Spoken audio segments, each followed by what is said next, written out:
Nous allons donc passer maintenant dans le cadre de nos délibérations sur la délibération numéro 2 qui concerne le projet d'extension du golfe des Roches, à savoir la rétrocession de parcelles au bénéfice d'un exploitant agricole.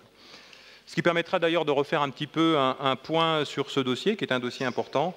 En ce qui concerne la délibération elle-même, c'est une délibération un peu technique. La maîtrise du foncier, vous savez qu'elle est forcément préalable à ce projet d'extension à 18 trous du golfe des Roches. Une convention de réserve foncière a été passée donc avec la SAFER, elle a été signée en juin 2010, afin que celle-ci puisse nous accompagner pour mener à bien les acquisitions foncières à l'amiable, à l'intérieur et à l'extérieur du périmètre d'extension projeté. Donc la SAFER a mené des investigations, elle a négocié. Nous sommes arrivés, j'allais dire maintenant, quasiment au bout du bout. Et vous savez que quand nous étions intéressés par des terrains qui concernaient des activités agricoles, donc les agriculteurs ont bénéficié d'ailleurs en compensation d'indemnités d'éviction, et puis nous avions également acquis des terrains qui étaient à l'extérieur du périmètre du projet, qui permettent de compenser des surfaces agricoles et qui permettent aux agriculteurs de pouvoir continuer à développer leur activité. Donc, il est donc décidé dans le cadre de cette délibération de rétrocéder au bénéfice de M. Denis et Mme Sylvie Vautier, donc, qui demeurent au lieu-dit le Grand Camp à la Glacerie, donc un certain nombre de parcelles pour une surface totale de 4 hectares 72 arts et 20 centiares, au prix global de 50 814,20 € et de leur verser également une indemnité d'un montant d'éviction d'un montant de 4 240 €. Cela me permet de donner des précisions par rapport au projet. Donc, vous savez que c'est un projet de longue haleine quand on veut développer un golf. Nous avons été, dans cette première partie, qui est une partie d'études, accompagnés notamment financièrement par EDF Crédit Grand Chantier. C'est une procédure qui se déroule en plusieurs phases. Dans un premier temps, donc, nous avons procédé, et cette phase est en train de se terminer, aux acquisitions foncières. Nous avons mené de façon parallèle une étude technique pour savoir véritablement sur les terrains que nous allions acquérir, que nous pressentions d'acquérir, quel pouvait être le déroulé ou le développé technique de ce golfe. Donc, à ce titre, des études techniques ont été menées par différents cabinets, qu'on a mis d'ailleurs en compétition, et tous les deux donc, ont conclu, et on ne pouvait que le vérifier, à la faisabilité d'un parcours qui soit un parcours 18 trous, qui soit suffisamment technique pour pouvoir, bien évidemment, attirer les touristes, certes, mais aussi les amateurs éclairés.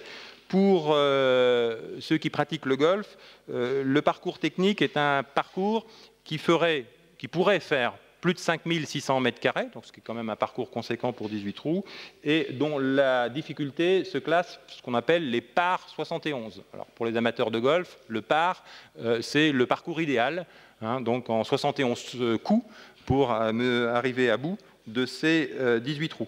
Donc, ce qui montre bien que, à travers les terrains qui sont désormais acquis par la ville, on a la possibilité, il y a deux projets d'ailleurs qui sont des projets différents avec lesquels on discute, mais l'un et l'autre permettent de développer un parcours qui soit extrêmement intéressant sur le plan technique et sportif, et ça c'était aussi extrêmement important. La phase suivante, nous allons lancer également une étude, puisque les estimations qui ont été faites sur les coûts d'aménagement du golf, y compris reconstruction du clubhouse, sont de l'ordre, en toutes taxes comprises, de l'ordre de 3 millions à 3 500 000 €, donc ce qui est quand même conséquent. La phase suivante, c'est une phase dans laquelle on va essayer de préciser les conditions juridiques qui nous permettraient soit de faire du partenariat privé, soit d'agréger un certain nombre de financements, discussions, négociations avec le club lui-même, pour voir quelles seraient les modalités optimales de financement de cet investissement, qui est un investissement conséquent. Ensuite, si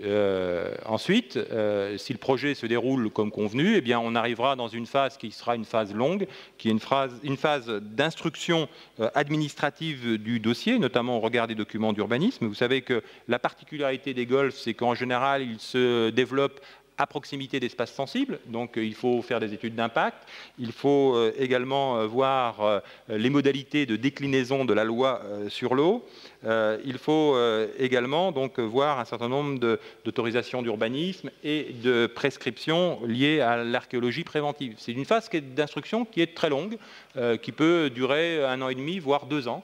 De compatibilité, de discussion, de négociation parfois avec des associations qui peuvent à juste titre s'inquiéter des conséquences et de l'impact d'un golfe sur l'environnement.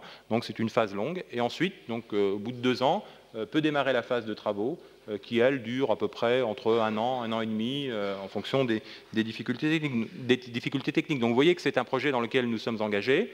Nous l'avons commencé cette première phase en partenariat avec EDF. Nous avons la volonté de poursuivre les études et de faire en sorte que ce projet puisse aboutir, mais il n'aboutira pas dans les meilleurs délais avant les années 2015-2016. Voilà. Pour en revenir à la délibération, qui s'abstient, qui vote contre, donc délibération adoptée à l'unanimité. Je vous en remercie.